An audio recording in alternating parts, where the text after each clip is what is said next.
The Chargers have a huge game this weekend, and one of the keys will be to bring out the bad side of Bo Nix, and we're going to tell you exactly how they can get it done.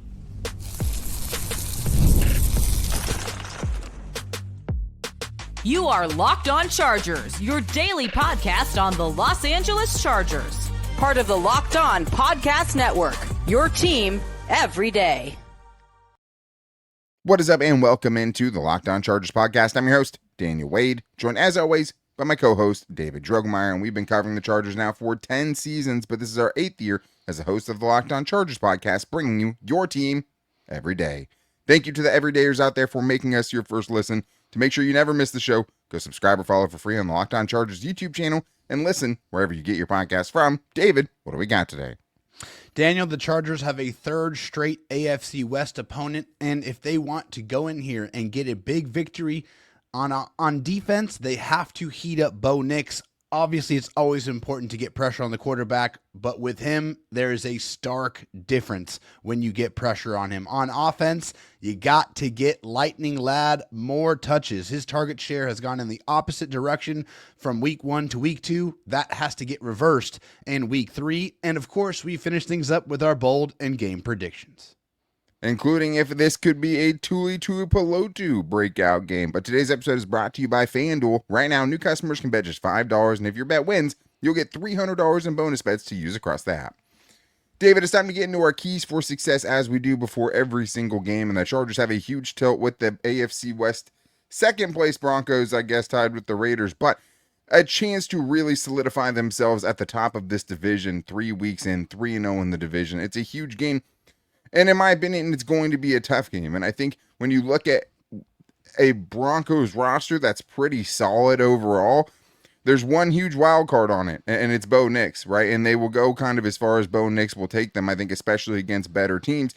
And I do think that with Bo Nix, there is, the rookie of the year hype type of Bo Nix we saw last year, but there was also some bad games mixed in there as well, and some bad moments so far this year already. And I think that it's about making Bo bad, as we put on the thumbnail today, but there's certain ways to get it done, and if they can get it done, they're going to have a great chance to get the win on Sunday.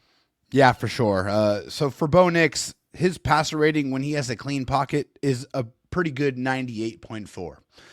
When he is under pressure, his passer rating is 20.5. It is a gigantic difference when you get pressure on him. You get in his face. His completion percentage when under pressure also mirrors that at 42.9%. So whenever you get pressure in his face, you heat him up, you speed him up and get him off his spot.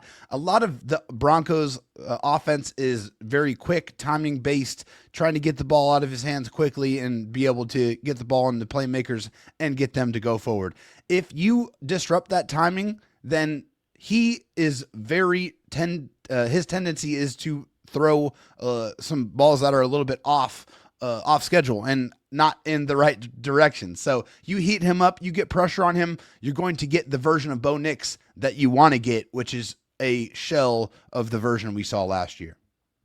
Yeah, I mean, and the thing is, there were moments of it last year, including against the Chargers, right? I think there was one game where didn't he have, the first half, he had, -7 passing yards or something like that. Yeah, they have been able to frustrate him, and even Geno Smith, right? Geno Smith played pretty well in that first game, threw for almost 400 yards, and you saw what Jesse Minter and company were able to do to him, even without Khalil Mack, for most of that game. But yeah, I mean, he is bad when he's under pressure. The problem is it's just extremely hard to get pressure on him. One of the least pressured teams in the entire NFL, and obviously the Chargers don't have the greatest pass rush to kind of combat that, right? Especially without Khalil Mack, the first game they're going into without Khalil Mack. But Bo Nix this year, even in 1-1, even in 2, competitive games, they should have won last week. This should be a 2-0 team that you're going up against. Yeah. Not only does he have 3 interceptions, he has 6 turnover-worthy throws this year. Whew. He has 3 interceptions, and technically he's gotten lucky. That it probably should be more, which is crazy. But I think the other thing too, which the Chargers found out week 1, is it's about controlling the passing or the rushing lanes as well.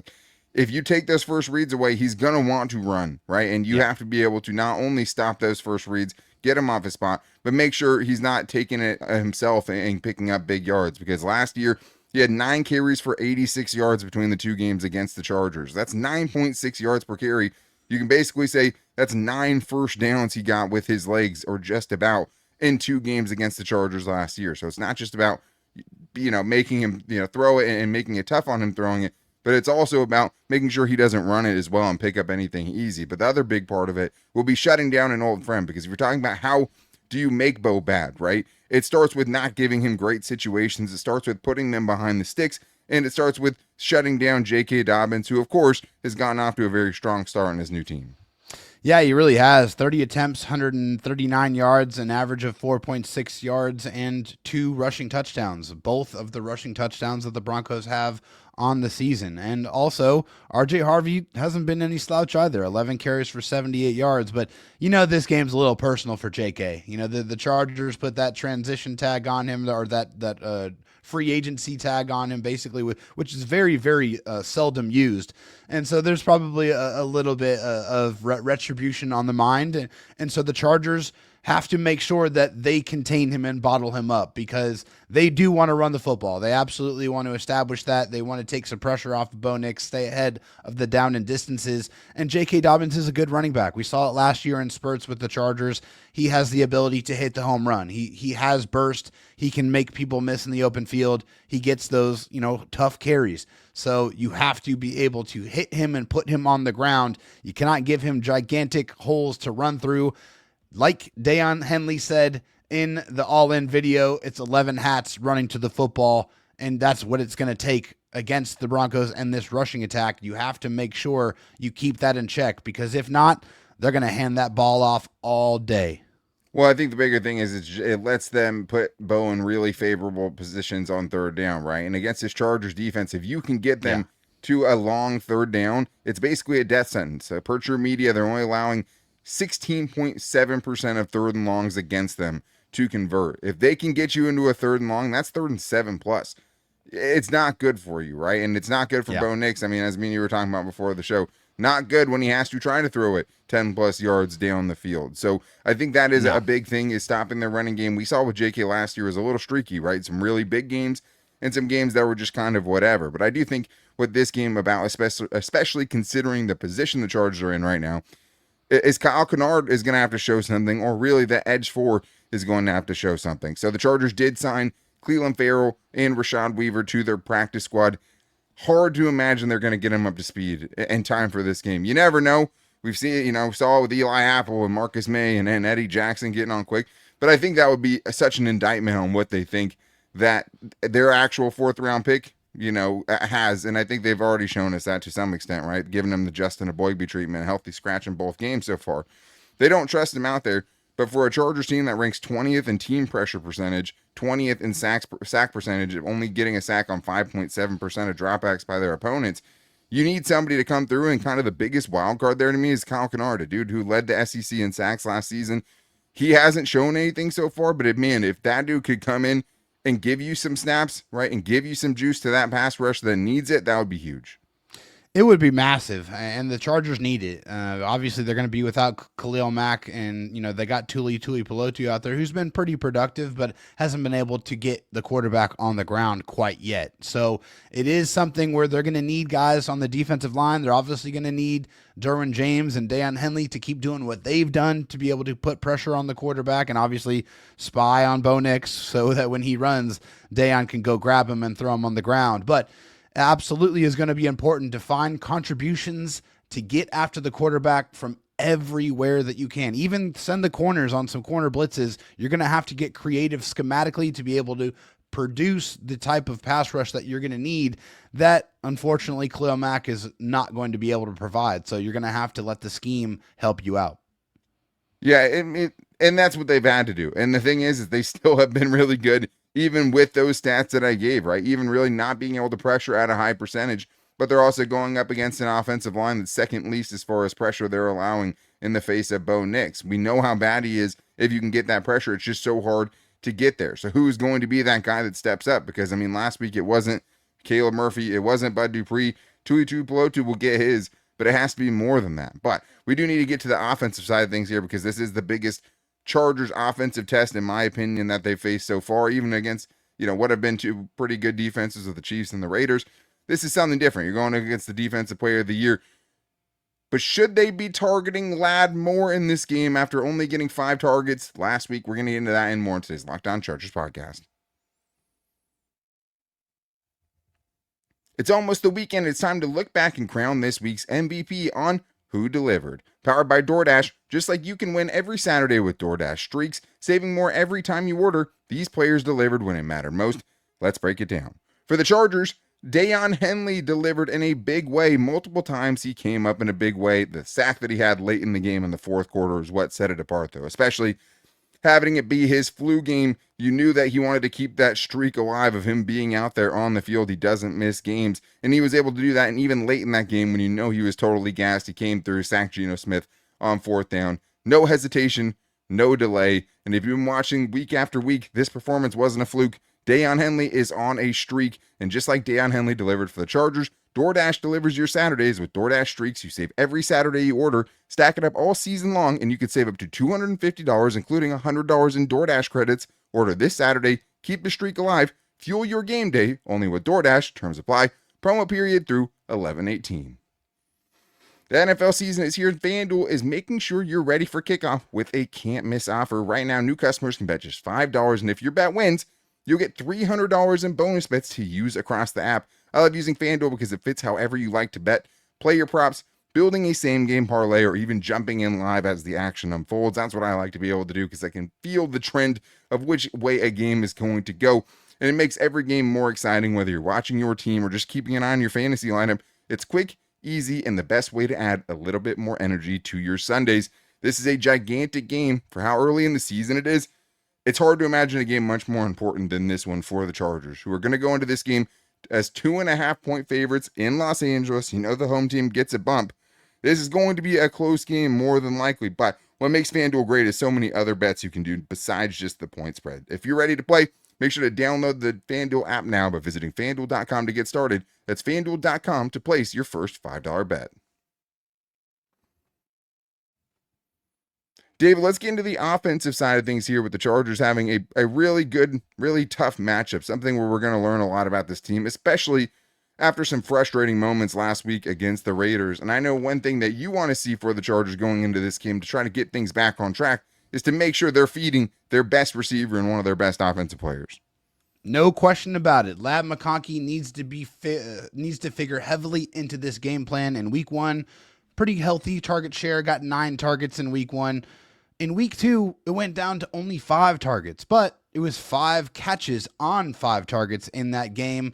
So Ladd McConkey just showing you that you just throw him the football. He's like 7-11. He's always open. Give him those opportunities. You need to feed him. He needs to have the most targets on the field. I understand that, Pat Surtain is probably going to be out there, probably going to be shadowing him, but I'm not that scared of Pat Surtain. To be quite honest, at least to start the season so far, it hasn't been the, defensive player of the year version of him. 10 targets, 7 receptions allowed so far this season. I'm not saying you're going to go out of your way to target Pat Surtain, but I'm also not saying that you should be completely afraid or averse to going at him either. I mean, obviously with Lad McConkey, you like his chances, but you are talking about the defensive player of the year. And although those numbers in their own right sound, like a down season, and for him it probably is, he still has a game this year where he allowed 0 receptions and 0 yards. So that guy is very much still in there. I'm not going to be the one to say that he's fallen off quite yet, but I do understand what you're saying. I mean, Lad McConkey, I had that key at one point too. I'm like, man, it doesn't know. I don't know if it makes sense to try to overforce Lad this week with that guy potentially lined up across from him. I'm not saying you avoid him. If you let Lad McConkey not be part of the game plan, that's on you. It's about getting him freed up, finding ways to put him in motion, stack him, bunch him, do those things to get him better matchups and maybe get him away from Patrick Surtain when you can. But I do think that as far as, target share, the fact that he's, basically tied for second in target share and at least 2 guys have as many targets as him or more. Keenan Allen has 17. Him and QJ both have 14. Yeah, I'd like to see a little bit more Lad.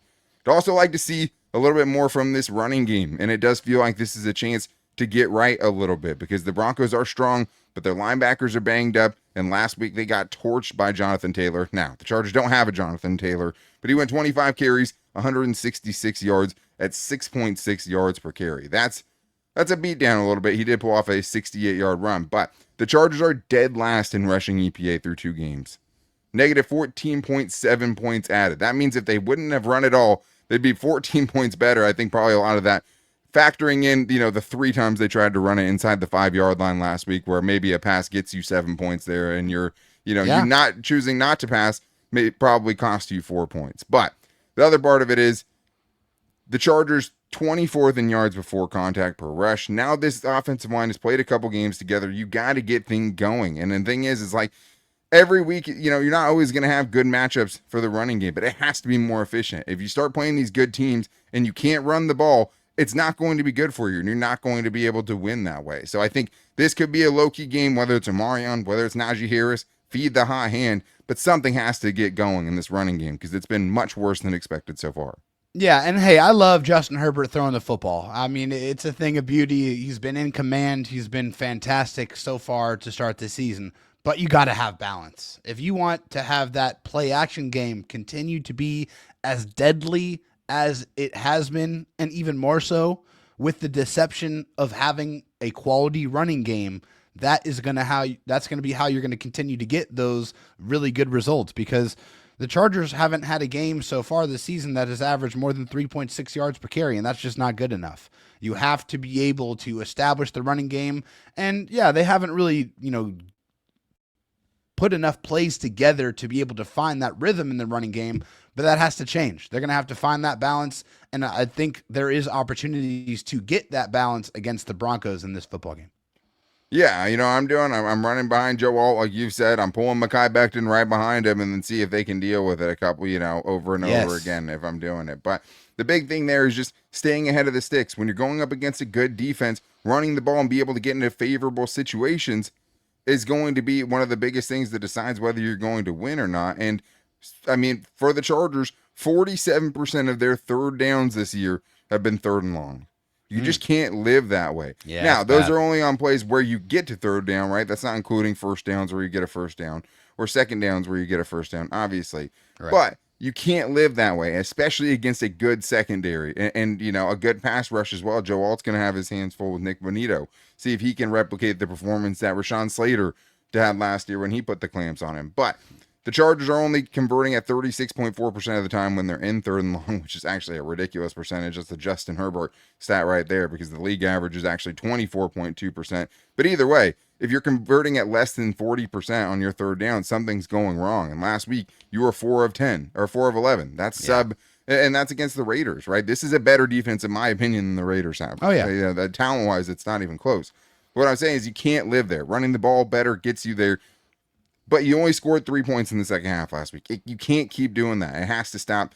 I'd also say a tight end, David, has to step up in this game, because probably looking like no Will Dissly. Probably too soon to totally close the book on it. But hasn't practiced at all this week as we're recording this. Maybe that opens up an opportunity for another tight end, or somebody else to kind of fill the void and potentially take advantage of a weakness in this Broncos secondary.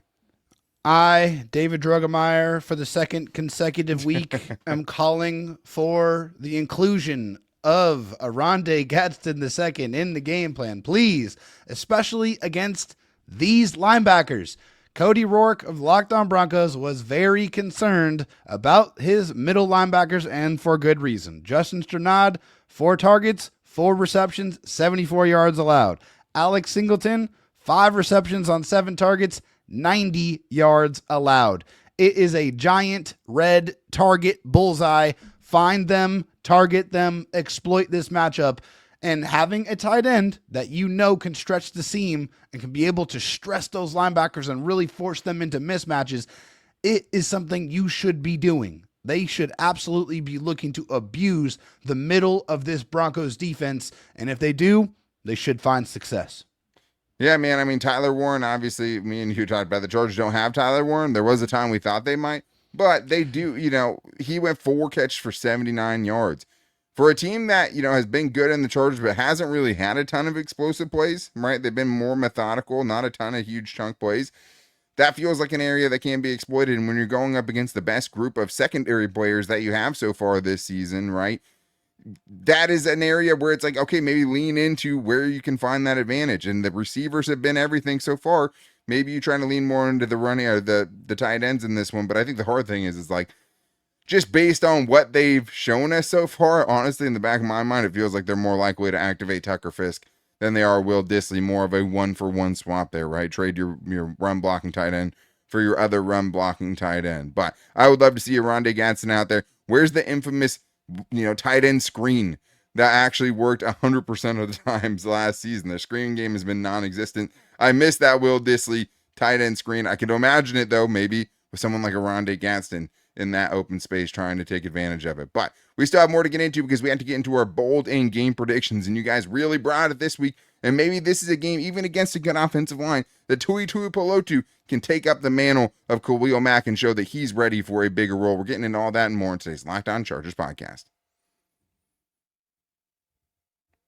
This episode is brought to you by Square. Your favorite neighborhood spots run on Square. There are certain businesses that truly make the neighborhood feel like home, whether it's the local sports bar packed on game days, the coffee shop that knows your order by heart, or the corner deli that's been serving your community for decades. These are the places that bring people together. When neighborhood businesses thrive, the whole neighborhood thrives. And it's like the kind of place where you walk in, everyone knows your name, the staff are like family, and I feel like that's something that truly is kind of dying. Like when you go out, you want like an experience. You don't necessarily, want something quick in and out. You want a connection. And these are the kind of places that use Square. These local spots are what make neighborhoods feel like home. And so many of them run on Square. In San Diego, you could support restaurants like Blind Lady Ale House or Baked Bear, or you go to LA and have, support that Los Angeles Ale Works. Wherever you are, there are places around you using Square. And Square is a proud partner of more than 4 million neighborhood businesses around the world. You can go to square.com/go/LockedOnNFL to learn more. But before you go support your favorite neighborhood spot. You'll be happy that you did. Square, see you in the neighborhood. David, well, it's time to get into it and figure out what is going to happen in this game, including our bold and our game predictions today. But thank you always to the everydayers who have gotten us off to a hot start in this season with the Chargers' hot start. And we really appreciate you guys. Thank you for making us your first listen. If you need a second listen, you want a little bit more NFL coverage, make sure you guys check out Locked On NFL because they have 2 shows every day covering everything around the league with 2 shots of NFL Espresso with Tyler the Madman rolling in the morning. And you can kick back with Tony Wiggins in the barbershop on YouTube and wherever you get your podcast from. David, it's time for bold predictions, and we know nobody goes bold like Athir, who has Tuli having quite a game on Sunday. Daniel, David, Athir bold prediction for Sunday. Tuli coming out Polly. I'm going 3.5 sack. Defense rise up, hold the Broncos under 21. Chargers win 27-17. 3-0, headed to the Big Apple. Let's go, baby. Thank you. Love you. Well, I don't think that Tuli's going to have 3.5 sacks, but I thought this would be a good time to bring up just the fact that the Chargers do need more from him, right? Whether it's fair or not.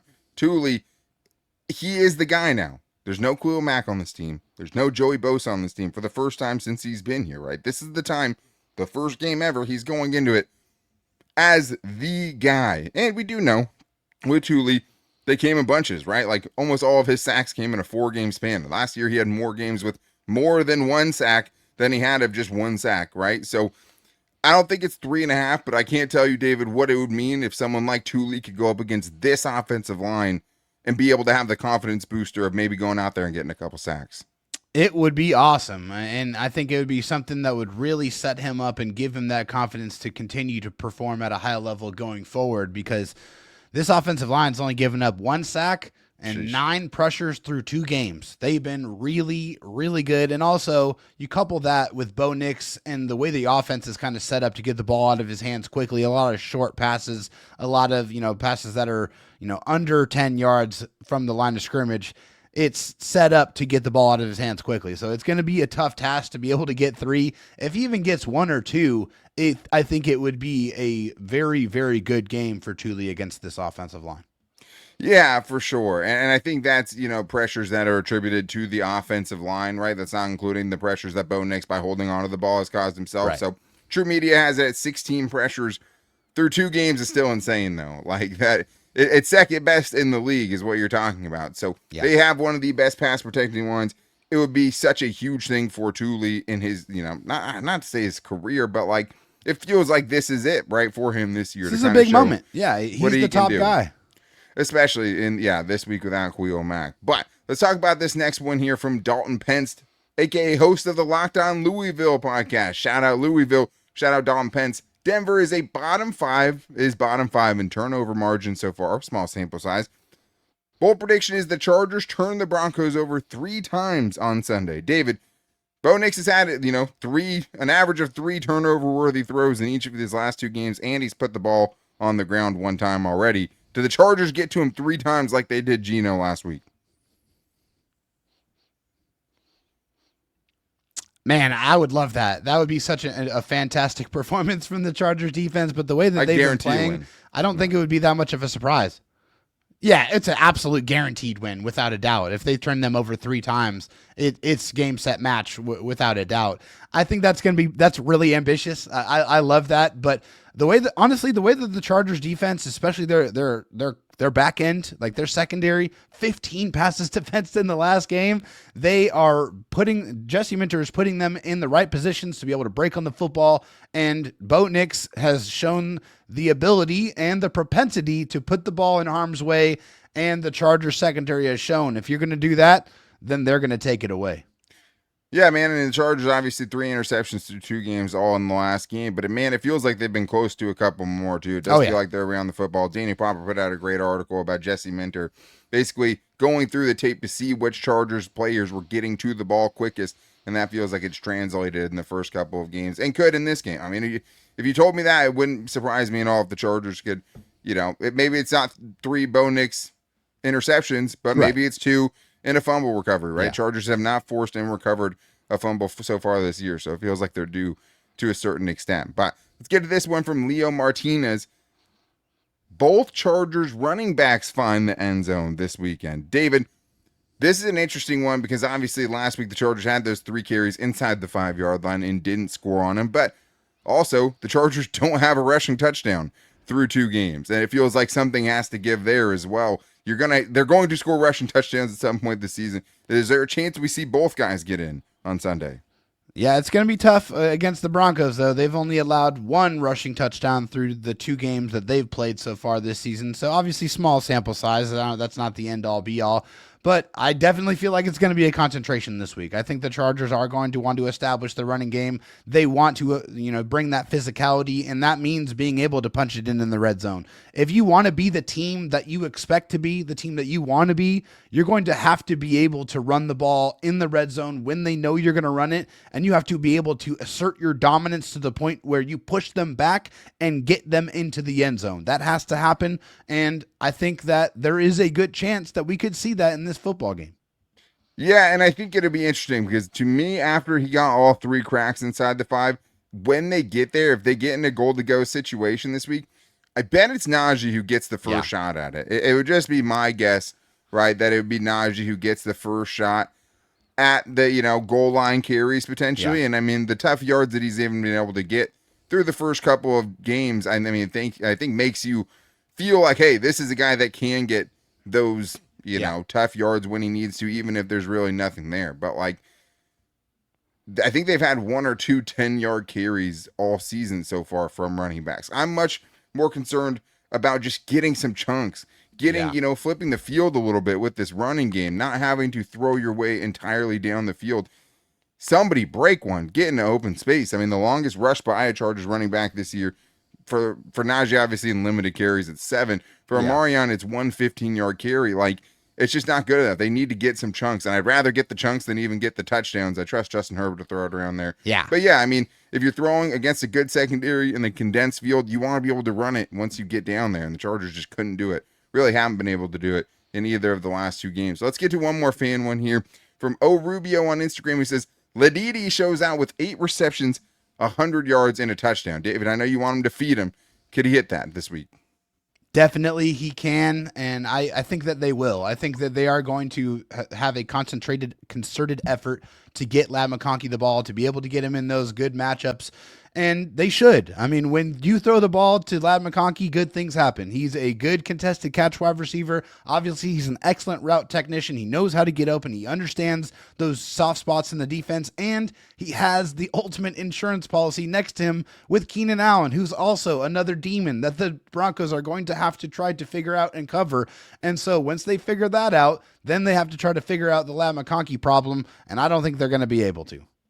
Yeah, I mean, obviously, I picked Ladd for a big game last week. It's hard to anticipate this, honestly, just because it's been so spread around. I mean, you have 3 wide receivers that have at least 14 targets. I don't think any other team in the league has that so far. And if they are really just going to shadow Lad McConkey with Pat Surtain, maybe it does get spread around to the other guys. Maybe it's a big tight end game. So I don't necessarily see it with Ladd at 100 yards this week. Obviously, he should still be a fixture of the offense regardless. My thing earlier, we're talking about if they should feed him more. Like, in this game, okay, if you don't want to do it because it's Pat, I understand. But in general, for Justin Herbert, to me, it's like, if you're, running for your life, if you're just going to decide to go somewhere, maybe make it Ladd instead of Quentin. It feels like Justin just sees, like, is just like, I'm going to give the biggest guy a chance at it. Ladd plays much bigger than he is. Even if it's a jump ball situation, I think I'd rather go in the direction of Lad McConkey because we haven't seen many of those. Most of those have been caught by him because over 60% contested catch rate. But more than that, you trust him, when the ball is in the air, not to have something bad happen if he's in that spot. So maybe give those opportunities to Ladd if you have the chance. Let's get to our own bold predictions here, David. I'll start here just in case you might have taken mine. So I have to start first. I'm going with Tarheeb still because I think he's a guy that has been all around the ball. We've talked about him doing all the right things and the interceptions would come. It feels like a game where the interception could come. I'm saying Tarheeb still 2 interceptions in this one off of Bo Nix. This is the thing about a quick passing game, David, and you gave me the stat earlier, 70% of Bo Nix's passes are 10 yards or less, right? Yeah.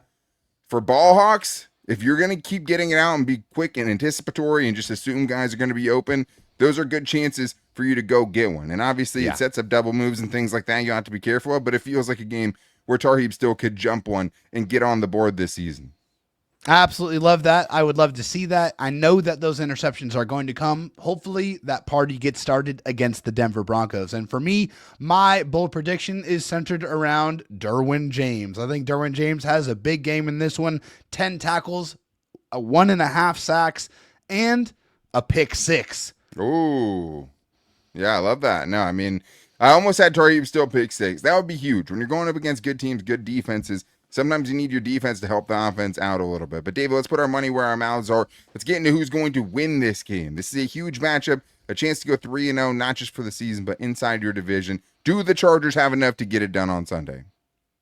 No question they have enough. They absolutely have enough. They are playing fantastic, well-coached football, and I expect that to continue against the Denver Broncos. They have more firepower, and their defense is just as good as they have been able to demonstrate through those first couple of games. I have the Chargers winning by 10 points. I'm going big. Chargers 31, Broncos 21. Man, that would be huge for this offense. I mean, to be able to put that number up on this defense. Like, it's hard to discount the Colts. Obviously, that last field goal, they got helped out a lot by the Broncos. But it's still a defense, obviously, that put the straps on the Titans, who are a bad team. But the Colts also had a game where they scored on every possession. So it's like that offense just looks better than expected so far.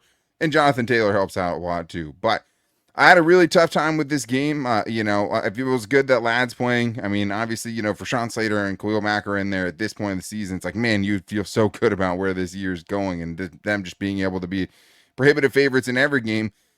I do have the Chargers taking it, though. I think it's a lower score game than you have. I have it Chargers 20, Broncos 17, and I think it's a game-winning Justin Herbert drive and a game-winning Cameron Dicker kick that gets it done for them. I didn't give Jesse Minter enough credit for what he was going to do to the Raiders last week. I'm not making that mistake again this week. I trust him to keep the Broncos under 20 for the first time this season. And the Chargers, even with maybe, some bumps in the road offensively, find a way to do enough this week and get the win. Dylan has not recorded her prediction yet. 1-1 in the season. I'm also 1-1. We'll see who, improves that. She better pick the Chargers this weekend. But make sure you're following on all the social media to see what she picks at Locked On LSC on Twitter, at Locked On Chargers on Instagram, and our Locked On Chargers Facebook page, because you can find the show on all of those places. We post it to them every single day. Thank you guys, as always, for making us your first listen. Make sure you're back here Sunday night for our live show to break down exactly what happened. David will also be on the postcast show immediately after the game with Pete Fox and Kenyon Barner, so I'm excited for that as well. And to make sure you never miss the show, go subscribe or follow for free on the Locked On Chargers YouTube channel and listen wherever you get your podcast from. We could be here on a 3-0 live show Sunday night. Make sure you guys are here for that. But until then, take it easy and go Bolts.